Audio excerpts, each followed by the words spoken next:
Heather, and this week I'm going to be sharing 3 easy and healthy weeknight dinners. I will have all the recipes linked in the description box below. Some of them I'm not going to be following to the T, but I will type out my modifications that I made, or you can see them during the video. So if that's something that you're interested, please keep watching. Also, I'd appreciate if you hit the like button and subscribe to my channel if you enjoy my videos. Thank you. Okay, so first up, we're gonna be making some sheet pan fajitas. I'm gonna be putting mine over a salad, but you can of course use tortillas if you're not trying to watch your carbs or anything like that. So yeah, let's get into it.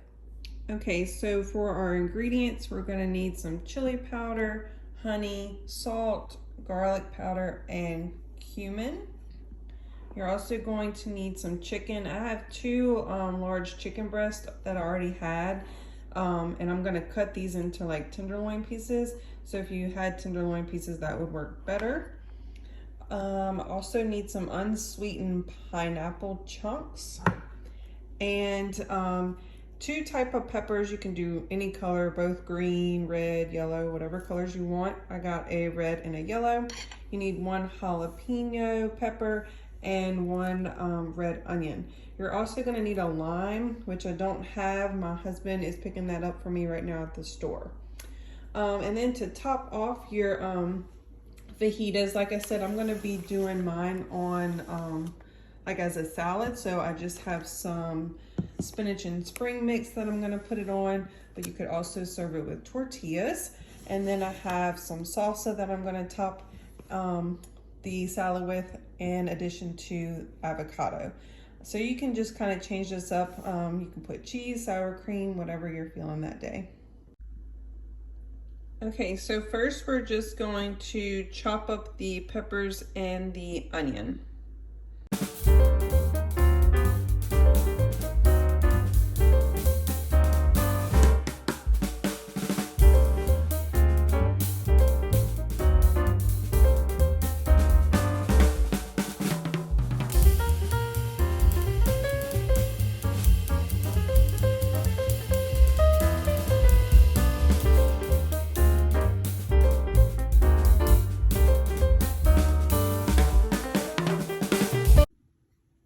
Okay, so next I have my chicken breast. I thought I just had 2, but it looks like there's a small third one.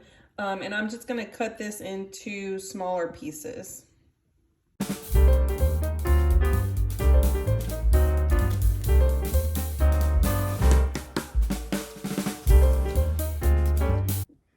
Okay, so after I cut up the chicken, I just threw it in this really large Ziploc bag.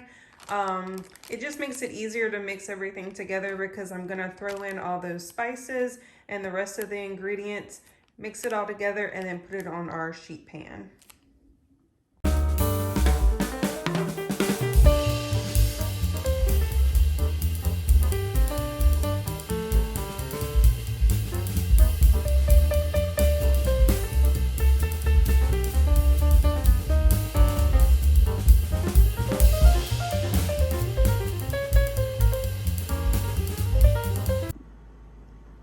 Okay, so I just mixed all these ingredients up into a little measuring dish, and I'm gonna pour that over the chicken and vegetables.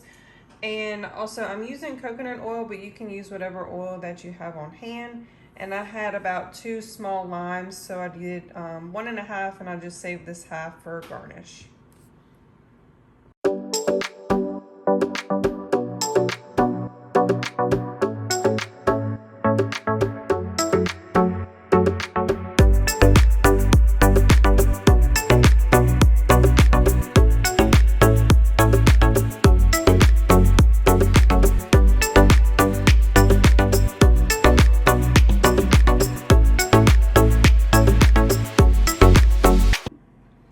Okay, I have a really large baking sheet that I lined with foil, and I also sprayed with olive oil just to make sure nothing sticks.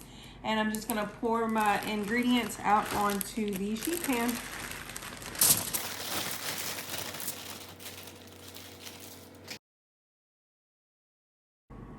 Okay, and lastly, I'm just gonna drain this can of pineapples and pour it over top.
Okay, the second recipe I'm going to be sharing is a spaghetti squash with roasted tomatoes and turkey meatballs.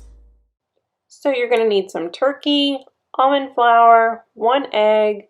For your seasoning, you'll need oregano, salt and pepper, and some olive oil and garlic. So to make the meatballs, you're just going to mix all of those ingredients together. I'll have the exact measurements listed below. And honestly, I didn't really measure it out. I just kind of eyeballed everything.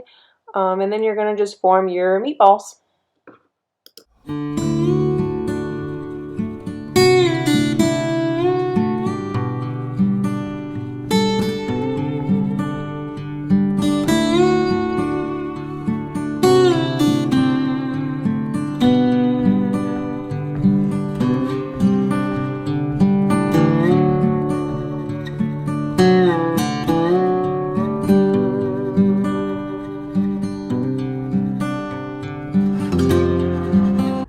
So for the rest of the ingredients, you're going to need the spaghetti squash. You're also going to need about 1.5 pounds of grated tomatoes, some olive oil, and garlic powder. Okay, so I have my cherry tomatoes rinsed. I'm just going to add a good bit of olive oil, some garlic powder, and I'm not measuring any of this, I'm just measuring with my heart, and I got a big one. Pepper,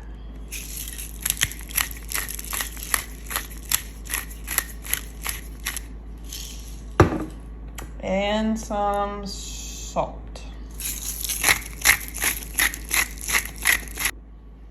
Just gonna toss this all together.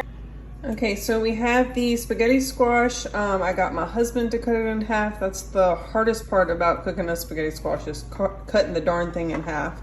Anyway, so I'm gonna go ahead and scoop out the seeds in the center, drizzle it with a generous amount of olive oil, salt, and pepper, and then we'll put it face down and we'll put it in the oven.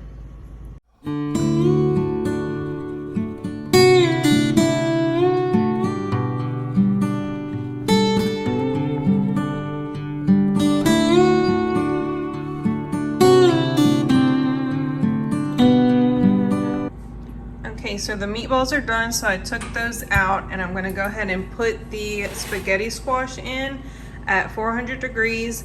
And this is gonna take about 30 minutes, so the last 15 minutes, I'm gonna throw in the tomatoes to cook.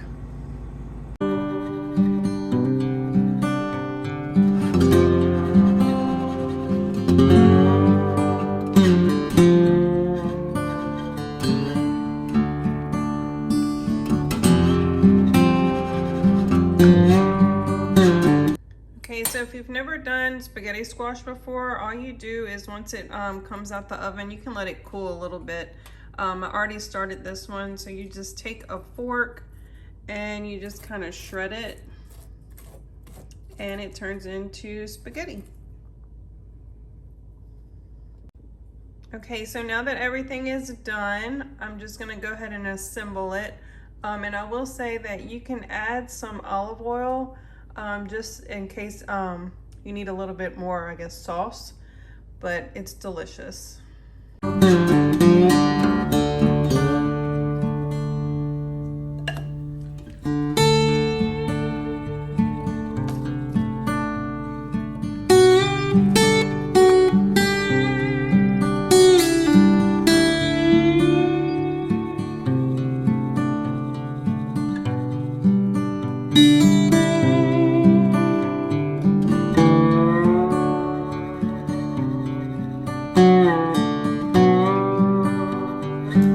All right, the final recipe for this week, I'm gonna be making shrimp stir fry, and I'm gonna be serving mine with rice, and it really is better than takeout.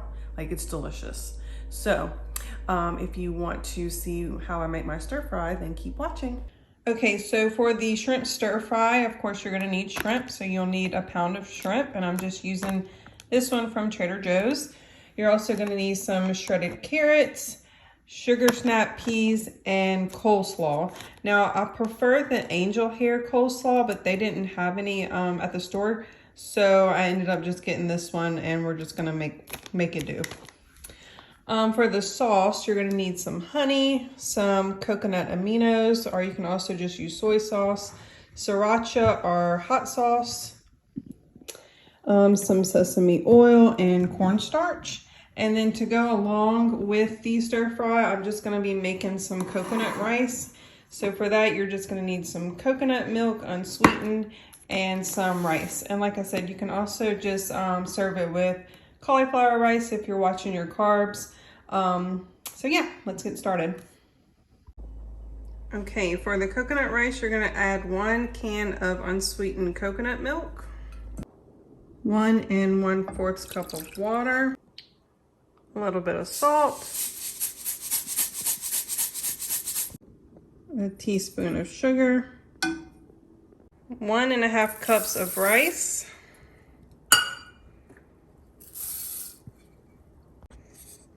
just mix it together. And you're just gonna bring it to a boil and then turn it down to a simmer and let it simmer for about 18 minutes. Okay, so the rice looks done. I'm just gonna turn off the burner and move it. And then just kind of let it sit, and it'll kind of soak up the rest of the milk, and then you'll fluff it out with a fork.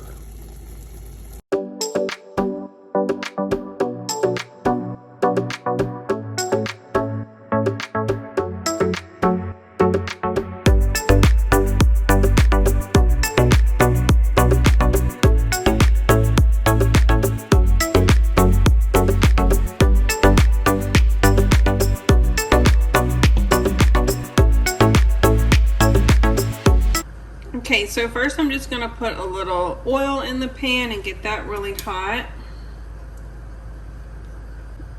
I'm gonna go ahead and dump in the shrimp and let that cook for about a minute or so.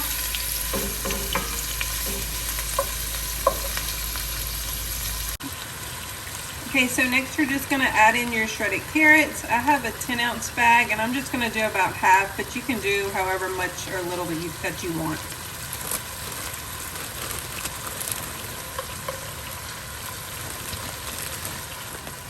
Next, you're just gonna add in your sugar snap peas, and I'm gonna do about half of this bag as well. And then your coleslaw.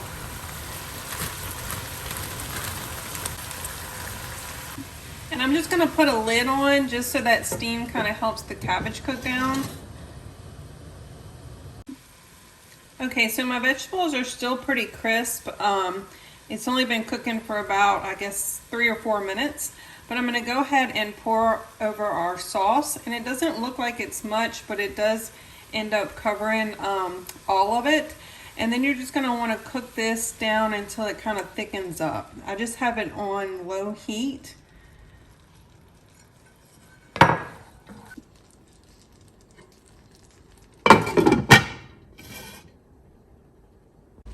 Okay, so I just took the lid off. I'm gonna go ahead and let it cook for about another 3 or 4 minutes just so that sauce thickens up, and then it'll be ready to serve over our coconut rice. All right, I'm gonna go ahead and fluff the rice out, and if you've never made rice like this before, it's like amazingly delicious. It's like almost addicting. So if you don't want to get addicted to coconut rice, don't make it. Otherwise, I highly recommend.